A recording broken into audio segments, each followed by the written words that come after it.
building some products first. Like, don't even look at a theme, don't even anything. Like, you kind of need to start with your products and then your collections and then adding navigation and pages. And then you can kind of start working on that theme. So it's very counterintuitive for a lot Yeah. of people because they just want to jump to like, well, what does my store look like? But if you Right. don't have any products in your store, then half of your site is not going to be able to be built. Yeah. So you almost need to start things backwards.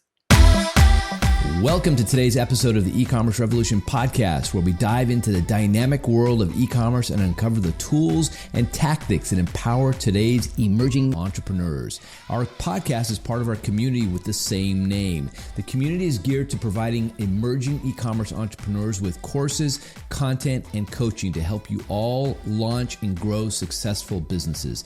Check us out at ecomrevolution.co. Let's get things started. Welcome to another episode of the E-commerce Revolution Podcast. I'm your host, Ramin, and today we're diving into the world of Shopify, why it's one of the most trusted platforms for e-commerce entrepreneurs, how to get started the right way, and which tools can help you gain early momentum. Our guest today is Mands Burnette, founder and CEO of Burnette Co. She began her e-commerce journey working at Shopify and then moved on to the popular Shopify theme and app company Pixel Union, and eventually founded her own agency dedicated entirely to the Shopify platform. With over 15 years in design and 10 years hands-on with Shopify, Mands brings a rare mix of technical development, UX design, and business strategy, making her a perfect guide for today's conversation. So, without any further ado, please welcome Mands Burnette to the E-commerce Revolution Podcast. Mands, it is wonderful to have you here. Thank you for making the time. Thank you. It's so good to be here. Yes. Well, we had a nice little chat before about all things Shopify and kind of where this is going. So I'm excited to ask you all these questions. So many of the members of our community use Shopify or are considering using Shopify. And there's as big as they are, there's just so many questions around the platform still, I think, that people don't know why. Sometimes they just do it, right? Because I heard it's the best. I got to go do the best, right? So let me start off and say, well, first of all, let me ask you, where are you dialing in from? I always like to know where everybody's calling in. I know, but let's let the audience know. Yeah, so I'm from Victoria, Canada. So just a little island off of Vancouver. I have been to Victoria. It is like little England to me. It is beautiful. It's really nice. Yes, Yeah. you're very lucky to live there. Yes. Yes. Well, good. All right. Well, let's dive in and talk about why Shopify, right? You started your e-commerce journey there, right? You started working at Shopify. What hooked you on the platform? What was it that you saw in those early days that made you say, this is going to be the platform that everybody is going to want to be on? Yeah, it's funny because my background's in design, like you mentioned, and it was funny because I started out as a print designer and thinking like I'm never gonna do web development. That's just like not my thing. And then after my son was born, I worked for Shopify and I loved that it was kind of like online shopping, and online shopping was just getting started. I loved that you could do so many different things and that there was so many areas that I could kind of dive into personally to kind of learn about. And there never seemed to be kind of a stop to the education in that side, which I really love. So it was like I could go down the path of SEO until I didn't want to learn that anymore. And then I could go down apps and then I could just kind of keep going. So that was kind of what really drew me to that. And I love that it was something that was functional, that everybody would use all of the time, and it was kind of a living piece. Whereas with like print design, it was like if you make a mistake, like that goes on forever until the next reprint. Whereas this, it was kind of an ever evolving thing that you could just kind of keep building and keep improving over time. It was great. That's great. Well, I love that. I can think back as you were mentioning. I was thinking back to 2015 when we moved our e-commerce brand, when I had it back then, onto Shopify, and I had never heard of Shopify. I had been on NetSuite, Woo, you name it, homegrown platforms, from the early days. But when I saw Shopify, it just made sense. I don't know. It just, they spent a lot of time making that back end, the UX, the user experience of the back end for the merchants, a solid place, because they know you're going to be in there all the time. So I thought it was amazing. Yeah. I'm glad you share that as well. I've never worked there, but I've always been just a huge fan from the outside. Yeah, it was a great place to work. It was really fun. And when I started, it was they were still very small, right? So this was their first branch outside of the Ottawa area, which was interesting for them. So, yeah, now they've kind of expanded to a little bit of everywhere, but Yeah. that was like their first big push to go bi-coastal. Absolutely. Well, let's talk. I mean, those who have not made a decision about Shopify, or maybe those who are on other platforms, there are a lot of what we call website builders out there, Wix and Squarespace and BigCommerce. And I guess in some ways you can say, WooCommerce and WordPress, though it's a different kind of model there. It's a self-hosted model rather than a hosted model. Why choose Shopify over those? I mean, I'm sure you've dug in and you probably are always looking at those other platforms. What makes Shopify the place to go for entrepreneurs? Totally. And like when I kind of first started our company, like we did work a little bit on Squarespace and we did work a little bit on other platforms. And it wasn't until 2020 that I was like, no, we're not doing any more platforms. We're only doing Shopify specific. So I have actually worked with e-commerce stores on the other platforms. So I've seen firsthand kind of the limitations for them. So for me, it was really important that like Shopify was built for e-commerce. It wasn't something that was like they added it in. So I find that like Squarespace was built to make really beautiful sites, and they do that really well with like the drag and drop sections. But for them, it was the e-commerce part was kind of an afterthought that was built in, right? So it didn't track inventory as well. It didn't kind of allow you to do all of the back end things that e-commerce stores really need. It was Right. kind of, we'll add it in because that's where the world's going. Whereas Shopify was specifically built for e-commerce. So it's like their inventory tracking, their like they have kind of different things where they call them transfers. So you can load in your stock that's incoming and it will automatically add to your store when it's in. It's like they have all of these different things that are built into the platform that just make it so much easier to run that side of your company. Yeah, I would say if you're going to be in e-commerce, you do Shopify. If you're going to sell courses and maybe things like that, and maybe have coaching programs in addition to have products,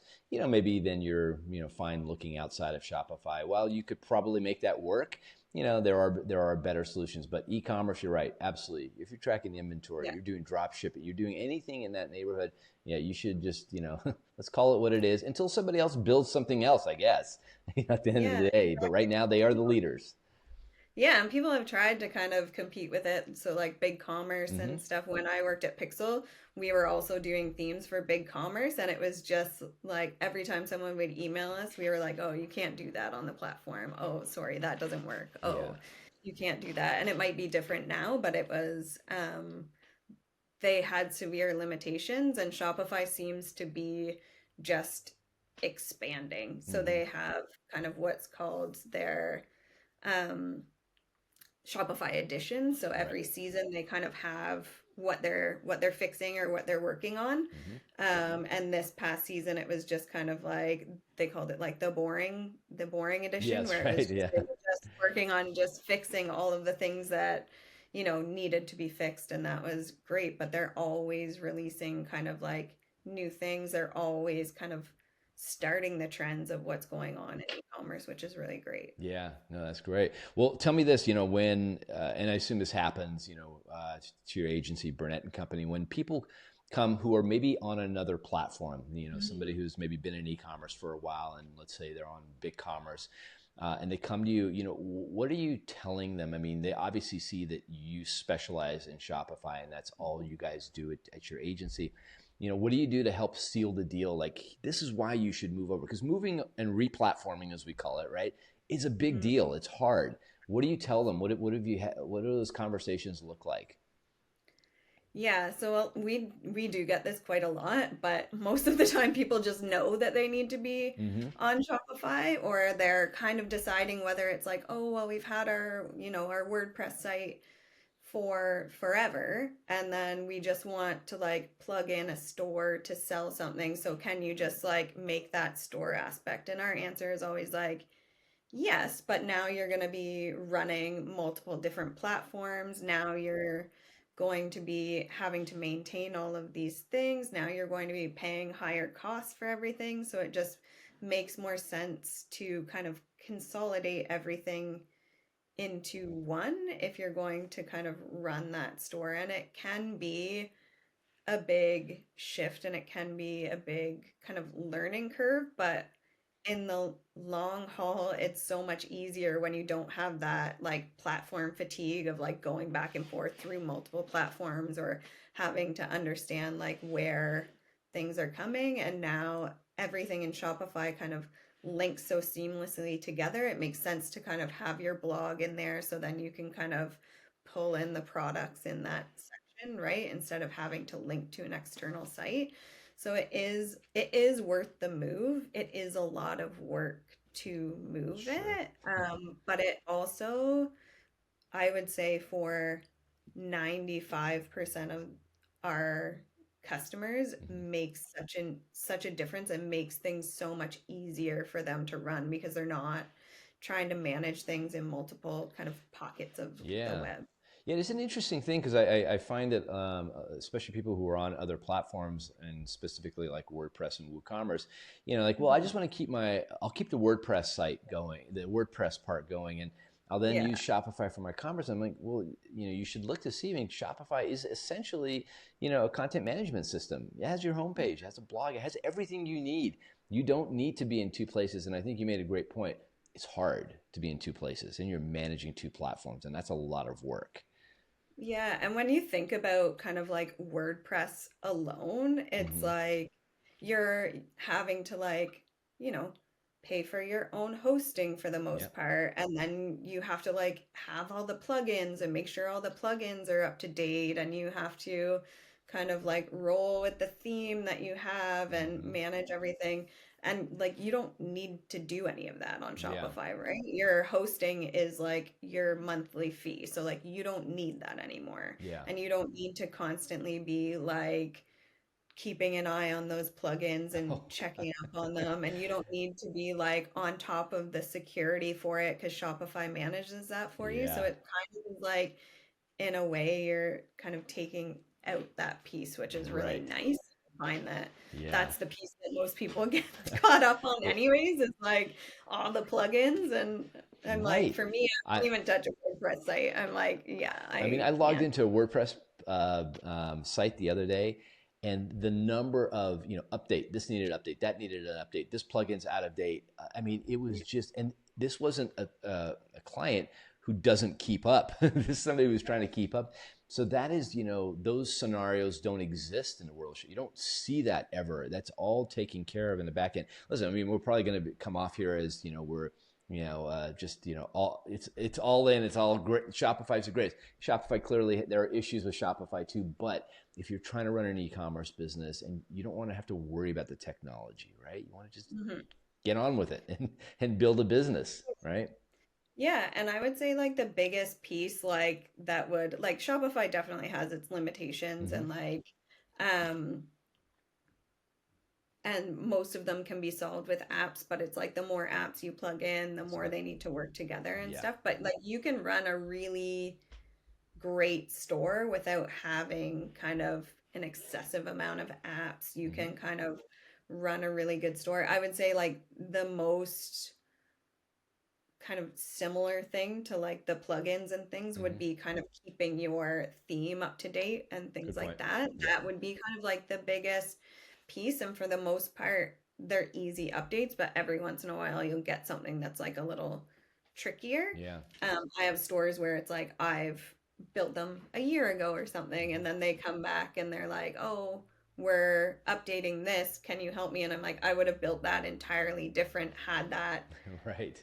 been available at the time, but it wasn't. Right. So now it's kind of like, okay, here's how you would build it now. So it's like those education pieces and like the education leaps are a little bit of a hurdle Mhm. for most people, but you can continue to kind of run your store and just get a little bit of help every now and again to be like, Yeah. how do we do this now based on what's been released, right? Is there any, in any scenario where somebody's come to you and you're like, no, this actually Shopify is not a good fit for what you're doing? Have you ever had a situation like that? Um, Not in a Probably not, long because they're coming to you for commerce. And then Yeah, not in a long time because I've even had people that are, counselors and they're running things and it's like, well, eventually you're going to sell something and they're like, yes. Or we've had kind of medical clinics and it's like, okay, well, are you going to be selling packages? Are you going to be selling products in the front of your clinic? Are you going to be selling supplements? Yes. Okay, here we Mhm. go. Then we still have that piece. I've even had um, people come and use it with like plugins for courses and things like that Mhm. because some course platforms you would need an additional plugin to kind of do taxes. So then Right. it was like they Oh, use interesting. Shopify to kind of streamline that. So I haven't really found something that it's not a good fit for because eventually everybody's going to be selling something, Sure. right? Even your site, by the way, is on Shopify, right? You run Yeah, your entire agency site, which is an informational site for the most part, right? I mean, obviously totally. you are selling a service, but you've transformed it into a content first site, which is very interesting. Yeah, it's funny because it's like we originally it was built on Squarespace, and I was like, this is so weird. Like, I I can't know. be specializing in Shopify and not have it on a Shopify site. So, yeah, I just kind of moved it over and was like, this is where we're gonna be. I love it. So, Love it. To yeah. drew a line in the sand. All right. So at the time of this recording, there's about 2.5 million live stores, although I've seen numbers that are higher. I don't think Mhm. Shopify actually reports now on exactly live store numbers, but it report obviously there's continued growth in on the platform. New people are continuously coming in, which is great, right? That's this is it's an entrepreneurship platform in many ways. So getting started, let's say someone is just starting out on Shopify today for the first time. They're going to sell a product that they're maybe making. What's the first thing they should focus on after they finish registering for their Shopify account? Yeah. So this is this is a common question that I get Mm-hmm. asked quite a lot, and it's really funny because for me, I just tell people to do it the opposite way that they think that they should do it. Hmm. So it's like you need to kind of start with, building some products Mm-hmm. first. Like, don't even look at a theme, don't even Interesting. anything. Like, you kind of need to start with your products and then your collections and then adding navigation and pages. And then you can kind of start working on that theme. So it's very counterintuitive for a lot Yeah. of people because they just want to jump to like, well, what does my store look like? But if you Right. don't have any products in your store, then half of your site is not going to be able to be built. Yeah. So you almost need to start things backwards Mm-hmm. and like start it the opposite way you would want to do it because you'd think I'd start with the homepage and then go through the pages and then to the Right. product. But that's not the way you need to start. So, Yeah, and that's interesting, and maybe also good to point out that you could load up all your products, and if you then moved on to working on designing your theme, and we'll talk about themes in just a moment. Some people change themes. It is not going to disrupt the work you did with all the no. content on the platform. That's something a lot of people do, they worry like, oh God, if I start doing this and Mhm. making changes here, is it going to affect all this work I did on the products? Absolutely not. And that's a very smart move on Shopify's part, keeping those worlds very separate. And it's like that on most platforms, but just good for people to know you will not disrupt your work. No, you Yeah. won't. The only thing that I would say that you might disrupt is, Hmm. if you're using kind of custom content and stuff like that, like Okay. that won't carry over to, Right. and you'll need to kind of reconnect those pieces. But all of it will still be there. So it's just Right. kind of relinking things to the different sections. But if you change a theme, all of your products and your collections and your navigation will all be the same. Your Mm-hmm. pages will still be there, and your blog posts, all of that kind of stuff will be there still. Okay. So let's dive into the themes, because now, all right, I've put my products up, and you're recommending get your content in there, because then you can actually see what it looks like as you start and then you move into the theme. Every Shopify store gets the default theme Dawn, right? That's the one they drop into everybody's store, supported by Shopify. I did a little research. I looked up. There's a site out there called Store Leads that keeps track of all the Shopify. Well, I think most platforms, but specifically on Shopify. They actually noted that the Trademark theme, has more installs than the Dawn theme, which is interesting to me, because everybody gets Dawn, and you would think that people would just most people starting out, I'll just take whatever is good. But people are actually taking the time to go look at the Shopify theme store, which is a store in and of itself. What are you seeing? What are the differences, really, between these free themes like Dawn? I don't know if Trademark is a free theme or not, or just the difference between free themes and paid themes. Just there's usually some confusion out there. I should probably have to pay, $300-$400 to get a theme, but do you have to? Yeah. You don't have to. Mm-hmm. Like, you can absolutely start with kind of like Dawn theme or anything like that. The reason, if it's in the budget and if you can, I usually will kind of suggest moving to a paid theme. And there's a lot of reasons for that, but the main one is that the paid themes have kind of more sections to them that otherwise you would probably pay for an app to do, right? So it's like paid themes often will have, upsells built into them. They will often have kind of more sections. They'll give you more control over what you can and can't do to kind of make your store look different.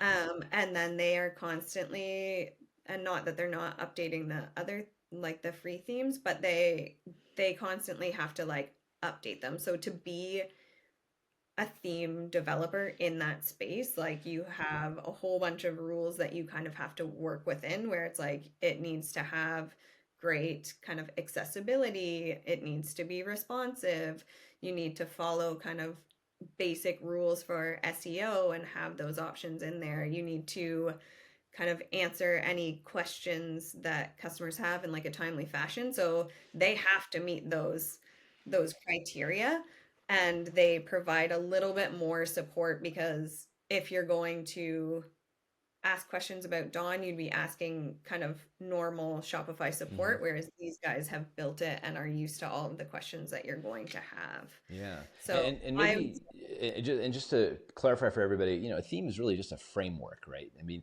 it's very easy to get enamored when you go in that theme store, because they're beautiful. These themes, they've dressed them up so nicely, but at the end of the day, that's not what you're getting, obviously, because you're not selling that person's product. You're getting a framework, right? And sections, yeah. and you're saying more sections, more options inside of these paid themes, right? Yeah. Yeah. So you get more options, you get more control over fonts Mm-hmm. and colors, and you get different sections than you kind of just get the basic ones when you go with a free theme. It's not that it's bad, and definitely it's a great place to start, but I usually will have people kind of upgrade to a paid theme. Mm-hmm. And it gives you a little bit of a more polished look right out of the box as Right. well. And the good part about the paid themes, like, they're expensive. Nobody's gonna say that they're not. Um, but it's a one-time fee right Right. now. So it's like you pay that once, and then you're getting like the free updates over time too, right? Yeah. So Do you have a um, favorite a theme out there that you love? Maybe one or two that you just, yeah. yeah, so I'm a huge like broadcast fan Hmm. myself. I love that theme. I've loved it for a really long time. It's really good for like a lot of different stores, and they take Mhm. really good care of it and are always adding new sections. But the one thing that I kind of really like about it. It was one of the first ones to have siblings, which is kind of, if you're adding, say you're adding like a t-shirt and you have the t-shirt in blue and you have the t-shirt in pink and you have it in purple, you can have those as individual products, but then using siblings kind of link them together. So then when you go to the product page for one of them, you'll see the options for all of the different colors. So it works really well if you're doing that, or if you're selling kind of hair care and you have shampoo, but it's like in a bunch of different scents or something like that. It's like you can give people the option while still kind of siloing your inventory. Right. And the reason you would do that is that it's like you want all of those different colors of shirts or shampoo or whatever to display on a collection page, which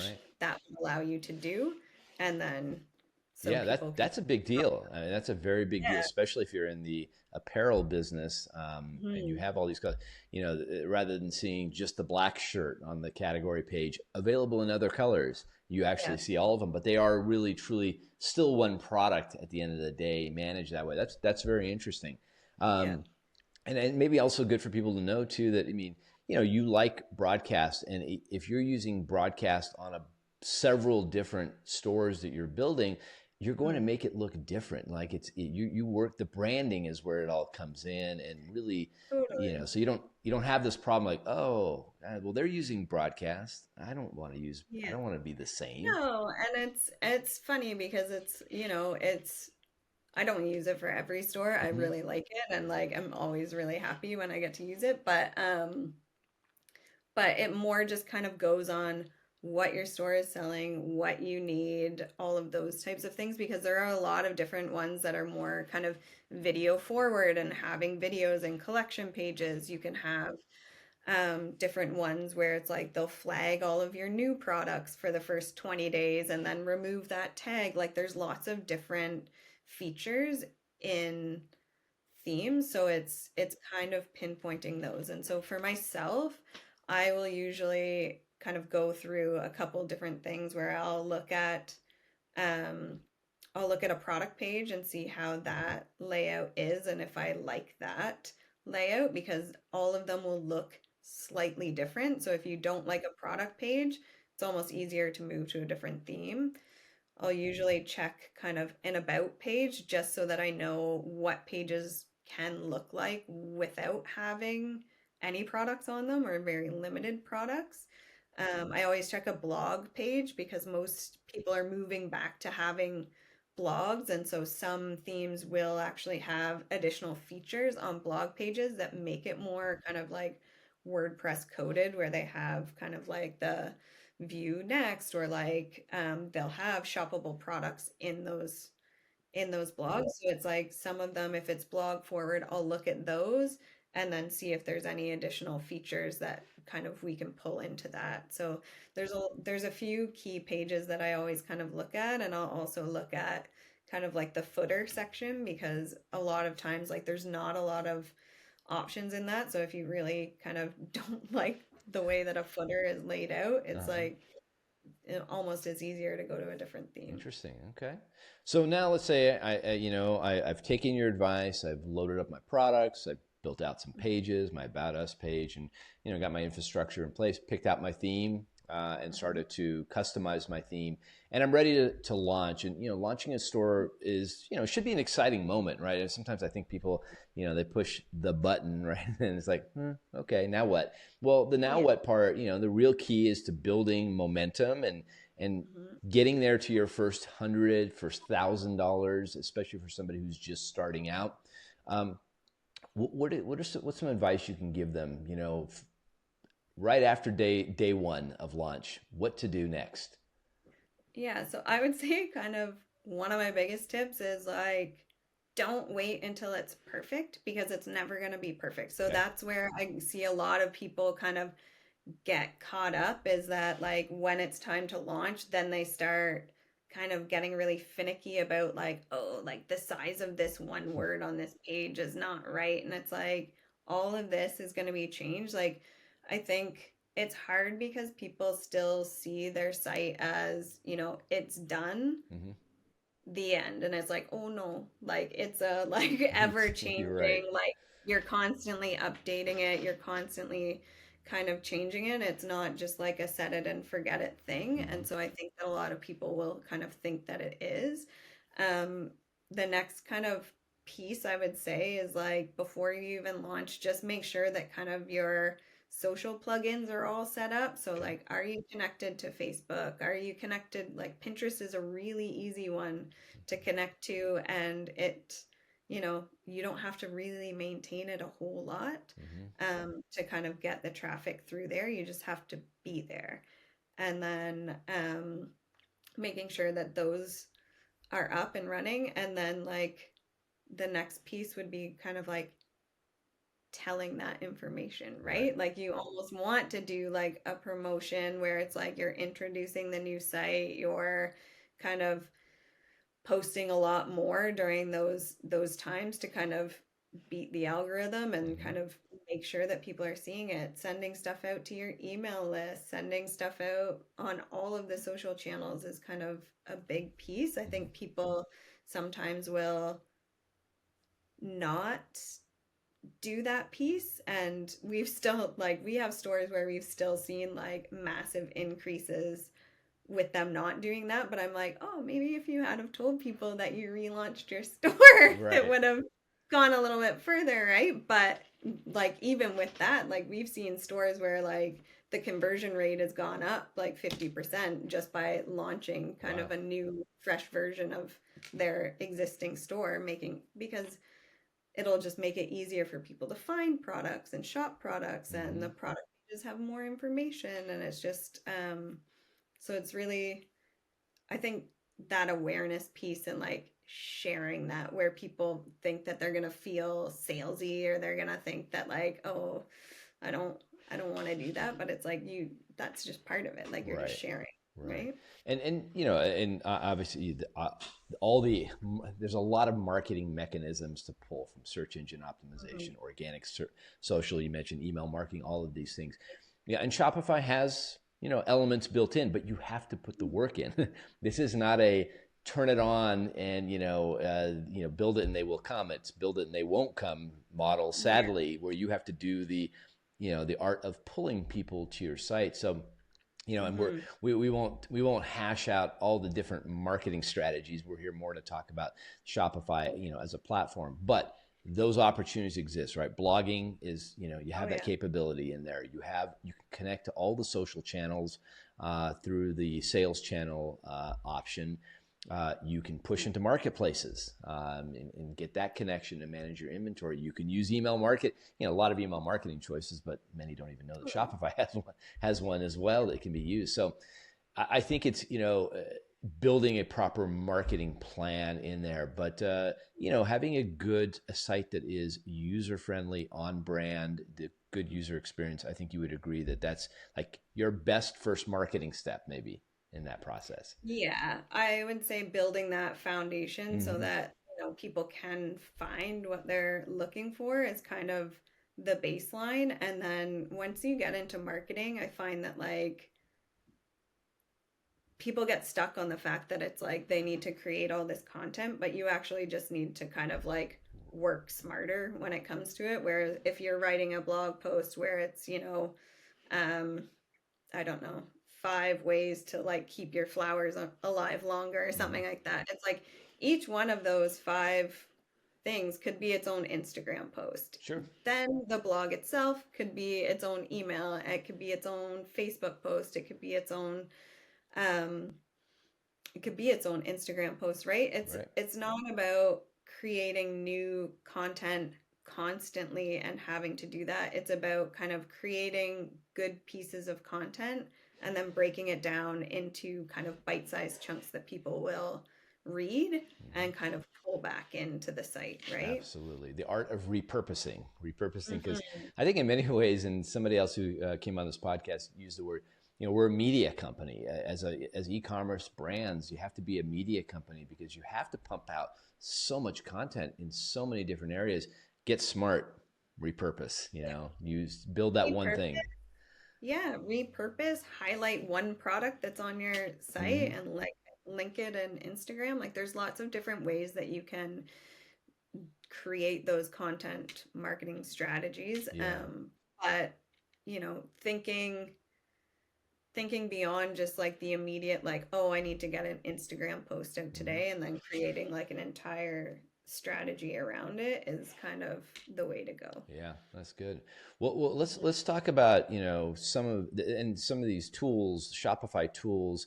We're going to talk about, obviously have some marketing capabilities, but there's a whole ecosystem out there of native Shopify tools that many people don't even know exist.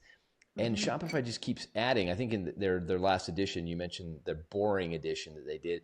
They went back and fixed a lot of things like email marketing, a full-blown email marketing and automation app with flows, everything you would need, where you don't have to go and spend money on Klaviyo, you don't have to go spend money on MailChimp. Now, is it, these are fully, fully baked, types of apps. Some of them are, some of them are not. They're still getting there. But let's talk about a couple of them. Shop.app, this marketplace that we were discussing before we started.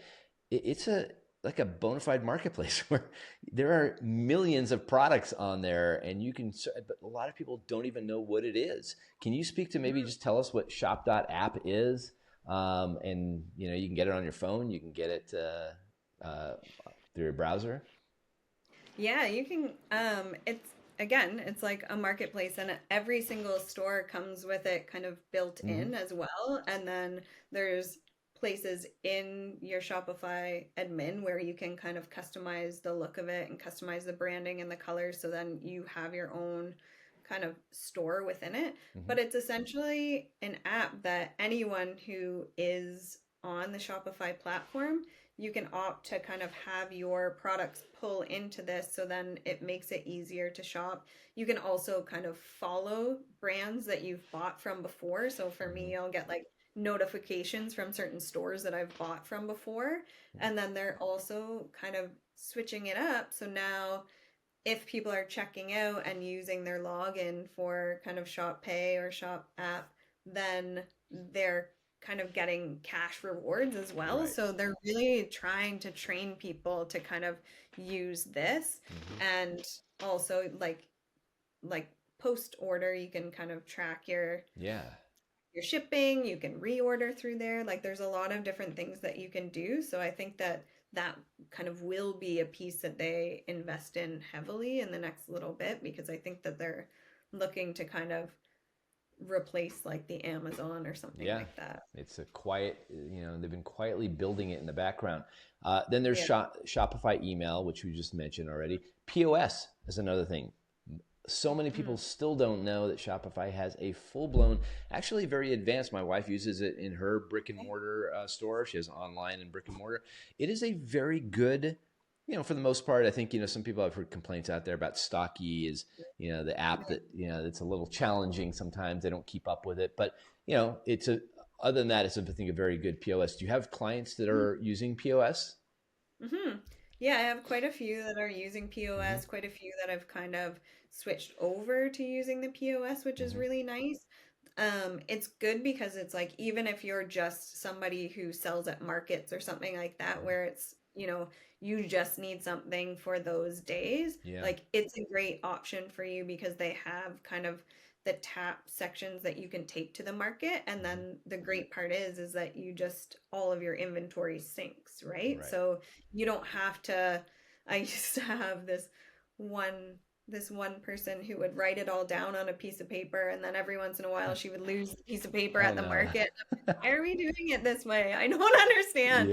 Like, it can be so much easier. So then you can just link your inventory and have all the sales kind of run through the one platform. So then you're not trying to amalgamate all of your sales from different platforms at the end of the year or anything like that. It doesn't have to be that hard, does it, man? It doesn't have to be. It doesn't be that hard. Like, simplify. That's what we're doing. Yeah. So We'll put a link in the show notes to where they have all their products, just so people can see. I mean, it's quite impressive. Some of them, again, are, new, or some of them don't get as much attention. But if you're just starting out, I would absolutely be leveraging the free, tools that Shopify is putting on. I would use their bundles. I mean, I've seen it in action. It's not bad.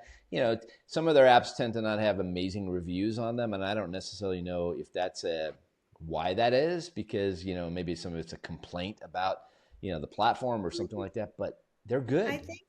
I think for some of them it's like a functionality limitation. So Yeah. if it's like a free app, sometimes for the most part it won't have the same functionality as like a paid app would, that specifically does that task Yeah. that has been in the works for kind of a decade or something like that. Right. Like that is most of the time what I see is like, oh, it doesn't have the functionality to kind of like swap out products or do something like that.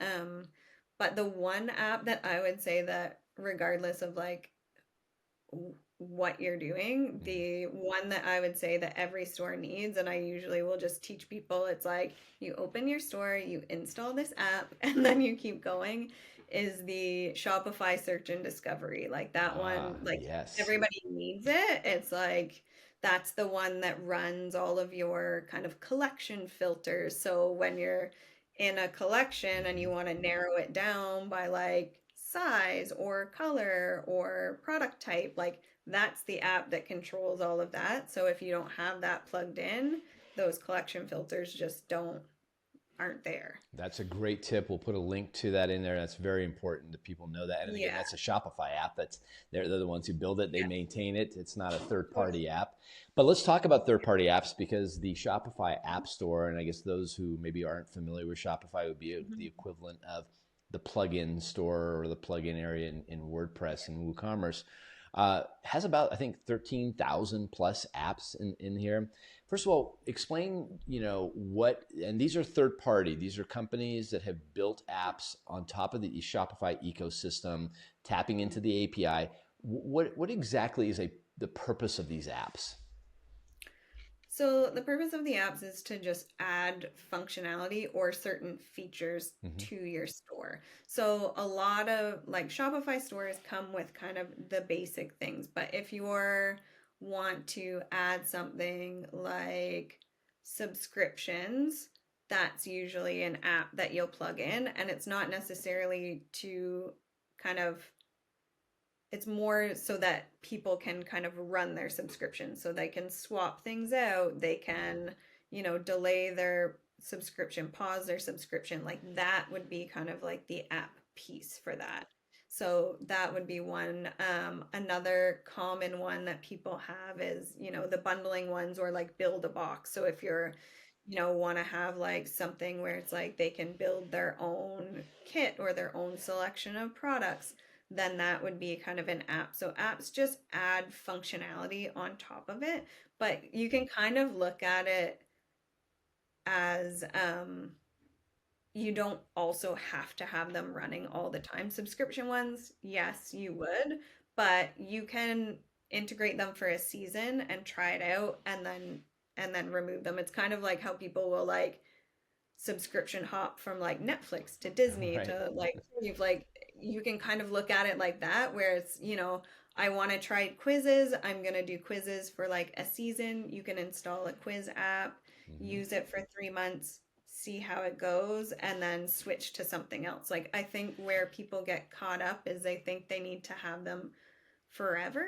Right. And it's just not. Like you can use it as a marketing tool during a season and then move on to something else. Yeah, it's an interesting way of looking at it, and probably a good idea just in general. I mean, it is sometimes I log in to merchant stores and I see, 50 apps in there. And I'm like, you should be auditing probably quarterly. Let's go through and remove the ones that you don't need because somebody told you it was a good idea and you went and added it and you've never leveraged it. So if you are downloading apps, put it on your calendar quarterly to go and take a look and follow what Mands is saying. Look at, I think your point is perfect. Look at what you need. And again, it may not be something you need forever. There are some, however, that are going to be there forever. And maybe that's one question I want to ask you. You mentioned Shopify's search and discovery app, which is an app also in the App Store. Mhm. What other core apps would you recommend to clients that you absolutely need to have these because the platform doesn't do these and they're going to take you very far and you're going to probably want to keep them forever? What are some of them?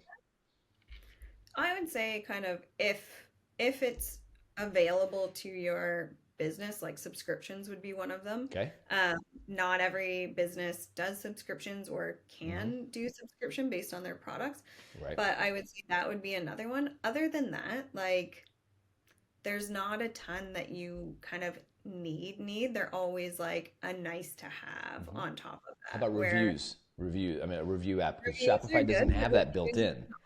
yeah, reviews are great. Hmm. Reviews you can also get as like an app for free too, Right. right? And some email marketing platforms have them built in Sure. as well. So Hmm. it's like a free app for reviews, I would say works as well. So like a Judge Me or something like that. Like those are great apps and you can go a long way with the free version as Hmm. well. So not all apps you have to pay for. Like some of them are just good to have for Yeah. free. And And the search and discovery app, that one's a free one freebie, and yeah. And that's another totally thing is that people don't realize that, the I think it's $39 a month that you'll be paying on the basic plan. Mhm. It's not gonna, you add apps that have a cost to them because many of them are in a freemium model where you get the free for a while. Some of them are completely free. That's going to add up. Next thing you know, it could be $100 a month, and especially if you're starting out and you don't have the sales, in place, that could sting over time. Yeah. Yeah, and that's what a lot of people find where it's like if they're not auditing their apps, it does kind of Hmm. add up. There are a lot of people that I see where they haven't updated their site, say, since like 2020. Well, Right. now there's like a lot of apps that they're using that, well, now the functionality is kind of built in, Hmm. so you don't need those apps anymore. It was just a matter of like needing to update your store to kind of have those Right. functionalities built in and then you can delete the app. So I'm always like absolutely shocked. It's one of my favorite things to do is just go through the apps and be like, how much money can we save you by like Right. not having these Yeah. apps in there? Because to me it's like if you don't need them, like let's get rid of them so we're not paying for them, right? Yeah, it's an app audit, right? That's, Yeah. that's the move. And one thing, just speaking of, tools, and this isn't necessarily really an app, but I've always loved the shipping. Shopify has done a really good job of integrating shipping into the Mhm. platform where you can push out real-time rates for, at least in the United States, it's USPS and UPS and Mhm. DHL. uh, that's impressive, and you can literally run and buy the labels, and the label shows up on your monthly bill. It's a very integrated platform, and again, I think keeping you all in one place. What's your take on shipping? I mean, how do you look at you? Do your clients use the Shopify shipping mechanism, or do they do a third party? Oh yeah, so there's like lots of options for shipping, but I would say like 90% of the people will use kind of what's called carrier calculated shipping. So Hmm. it's like when you plug in like the USPS or UPS or whatever provider you want to use into your platform, and then it gives you the rate in real time. So you're not losing money on shipping, you're not doing any of that. It's giving the real cost of things. Hmm. And they have actually like it is an advanced system. So even if you have, say, something that would be, um, super tiny and light, and then you have maybe furniture that you're selling as well, that would be kind of an entirely different kind of beast, you can create what's called shipping profiles, and you can separate those so that there's like different shipping rates. So then you have your oversized shipping rates and then Right. you have your regular shipping rates. So there's a lot of options that they have in there, and you can set different carriers for different locations. So if you're shipping internationally or anything like that, you can change those providers, which a lot of people do Hmm. as well. Yeah, that's smart. I love that, the segmenting your products, because you're right. Mhm. Some products are going to take a lot to ship, and others are very easy to ship. And I like that a Mhm. lot. Well, let's talk about AI a little bit and Shopify. I mean, this is an area that they are starting to invest a lot in. In fact, I read that Mm-hmm. that memo from the CEO Toby pronounced Yeah. Lutke, right? Yeah, that Yeah. said Totally. basically, if you want to if you want to hire somebody in your department, you better Mm-hmm. check with us first to see if AI can't do the job for us. So that's internally, but externally they've got Shopify Magic, which is essentially kind of a suite of AI powered features, allows you to do descriptions and cut the background out and things like that. But they also just Mm-hmm. recently made an acquisition of the generative AI search company Vantage, which I thought was kind of an interesting move, really honing in on AI based search discovery, I guess, of products out there. How do you see it? What are they doing right from your perspective on AI? What could they be doing better? Because this is an area that can really help merchants, I believe. And it's like it's not surprising that they kind of went into like the search realm because now more people are kind of using things like ChatGPT to use it as a search instead of a Google search. And then Mm-hmm. even when you search things on Google, it's like the first thing that comes up is like the AI. So it makes sense for them to kind of go into that realm and then push those products that are Shopify products over other platforms as well, Yeah. right? So it makes a lot of difference in that. Internally, I would say the features are great as a beginner. Mm-hmm. I think where people kind of go wrong with AI is like not training it properly, right? So if you're using AI for all of your product descriptions, um, it's it can seem very like robotic, or if you do it on a different day and you're Right. you're not using that same kind of um like brand voice, Yeah. as I would say, then it can sound different across all of your Mm. products, which you really want Right. everything to sound the same. So even going into AI and using things like ChatGPT to kind of have those pieces in there, Mm-hmm. you would really want to make sure that you're kind of training it on your brand and your brand voice Yeah. to kind of make everything sound very um, consistent across everything. And then also, you know, double checking for like those hidden characters that they're putting in now, because it's like they're not going to prioritize things that are um, built by AI, Yeah. prioritize things that aren't. But for um, specifically for e-commerce, like I think it's really interesting that they're having it where it's like they can build your whole site for you and like Mm-hmm. put the sections that you're going to need.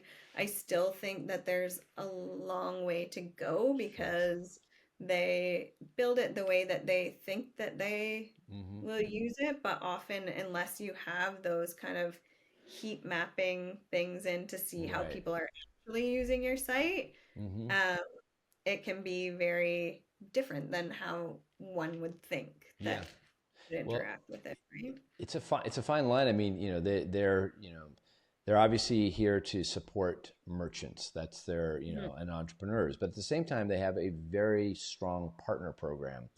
You're a Mhm. part of it. We're Yeah. part of it. Where we the more AI gets baked in, potentially Mhm. you've got people who aren't looking to hire necessarily a design. I mean, I don't think that ever goes away because that's Mhm. another level. But on the simplistic side, right? You've got their Mhm. sidekick where you're just asking questions, and eventually that thing gets smart enough where it can spin up a full store. And maybe that's fine for a group of startup e-commerce companies, but it's Mhm. probably not going to be solved.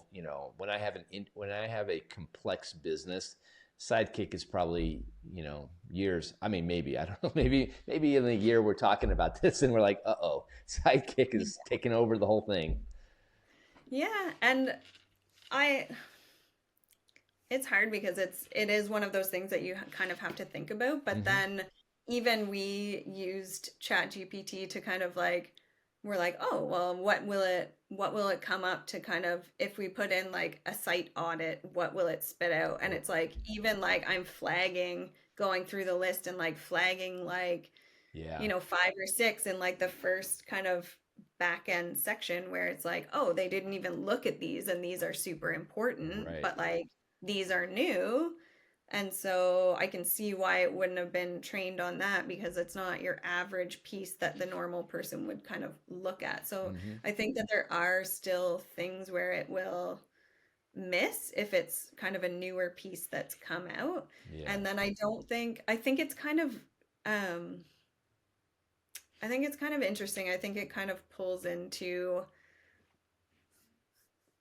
like different markets where it's like I was just at this conference and it was a design conference, but it was for kind of interior design. And the one that I went to was all about kind of luxuries and like, is there a place for luxury in kind of the fast fashion Hmm. world and fast mass produced? And I think that that is kind of one of those things where it's like, it kind of still pulls into that, right? Where it's like you can have something that's done by AI, you can have something that's done quickly, you can have Hmm. something that's done by yourself, but then eventually you'll want to move into this like refined space, right? Where it's like, you know, it's built for the user, it's like on trend, all of the back end is set up because even to maintain the top of the market and like the pieces that they're kind of integrating all of the time, Hmm. like unless they have kind of like a VA assistant that's like built into Shopify that will like update all of your stuff to like the most recent thing, which like eventually they could have. It's Yeah. like you're still going to need somebody who kind of knows the ins and outs of those pieces to kind of be like, oh, well, now we can, you know, use meta objects and Hmm. their kind of groups of meta fields to pull in different content multiple times. So then you only have to change it in one place. So, you know, and here's how you would use it. So it's one of those things where it's like it is possible to replace some aspects, but I think from a larger standpoint, like it's not, people aren't Yeah. going to go there. Well, it's interesting. I mean, you see a lot of these CEOs. I just read the CEO of Fiverr put out a message to everybody as part of the Fiverr ecosystem saying Mm-hmm. AI is coming for your job. AI is also coming for my job. So, Yeah. who knows how it plays out. I think, right now we just focus on just creating great products and great user experiences. And Totally. since you run a design and development agency, if somebody is Mm-hmm. looking to hire, it's a curious question I have here is that, Mm-hmm. if you're on the other side and you're going to give some advice to somebody, what do they look for? They've thrown their hands up and they're like, I can't do this on my own. Yeah. This is not my thing. What should they Yeah. be looking for when they hire a design and development agency? Yeah. Um, I would say like I would be asking questions of like when was the last Shopify store that you built? Because if it was like a year ago, like they're going to be relearning that Right. entire platform. That would be something that would be kind of a red flag to me because I would know that it's like, oh, everything like things have kind of changed a lot in that past year. Other things, people trying to sell you like totally custom themes, like that's something for me that I would just say don't do that unless you're kind of like a multi-million dollar company that has an entire um like section of your business that's just to maintain that. Like that would not be something that I would invest in. And the issue is that everything's changing so fast that Right. you want to be able to update your theme. So when people are building custom themes, it's like they're building it on Dawn and you can't update it.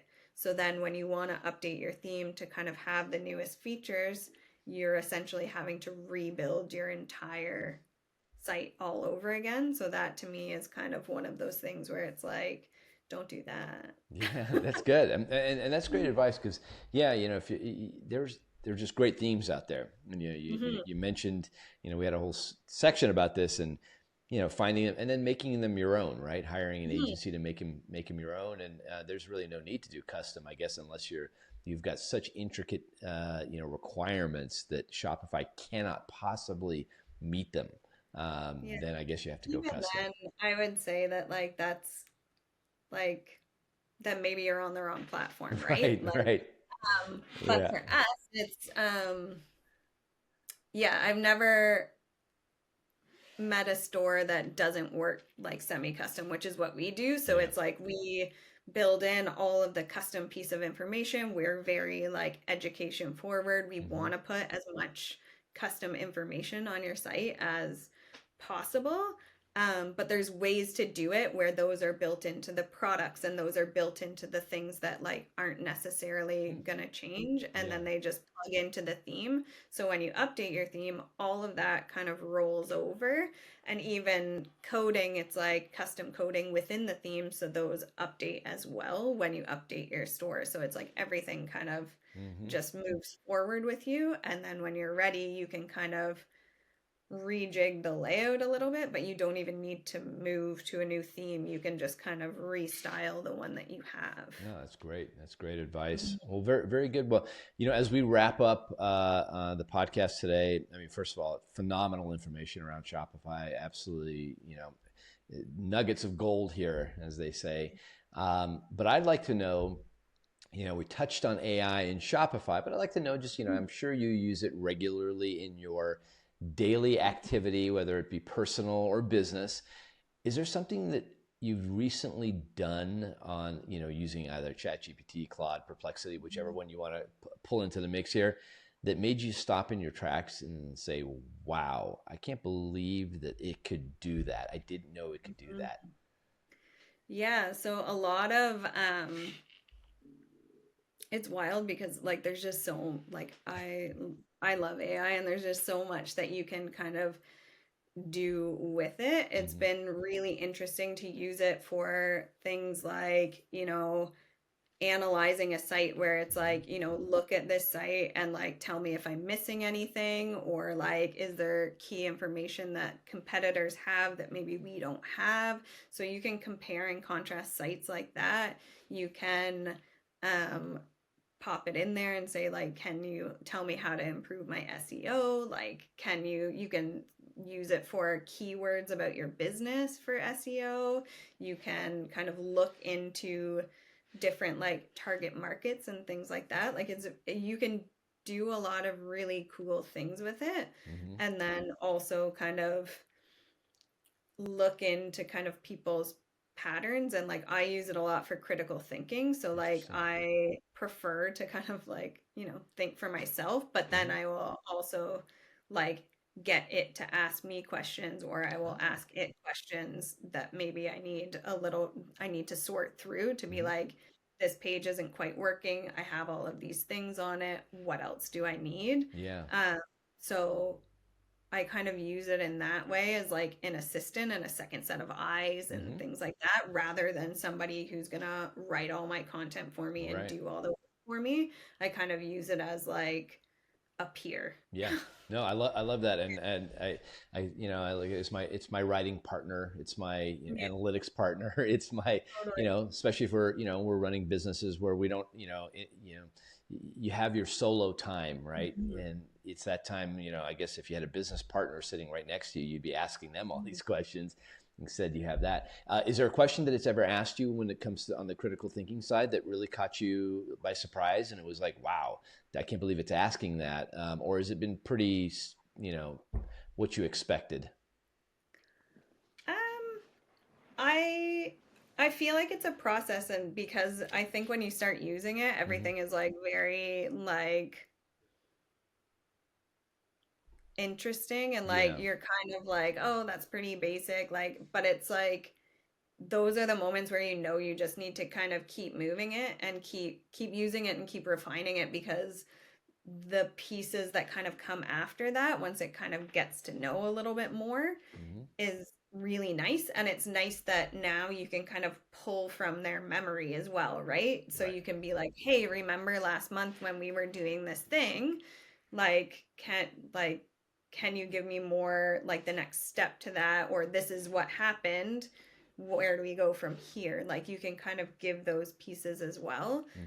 So it's nice that it kind of still has that memory. You just need to remind it of that. Yeah, no, that's great. I love this, and I appreciate you coming on today and talking about all things Shopify and really educating our audience on what the capabilities of the platform is, and what is we don't even know what it's going to look like, like 5 years from now. It's going to be fascinating to see, what the platform looks like. If they have, some serious competitors, who knows?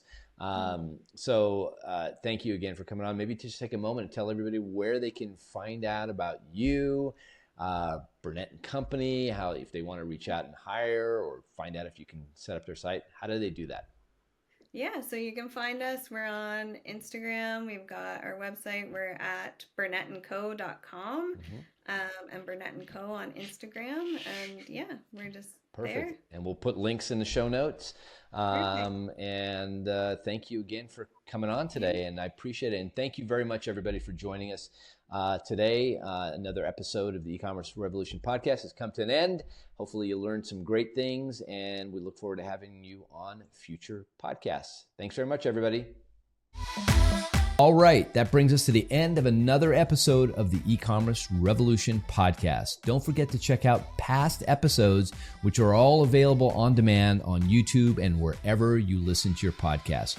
Ready to join the revolution? Become an exclusive part of our growing community of emerging e-commerce entrepreneurs at ecomrevolution.co. Until next time, see ya.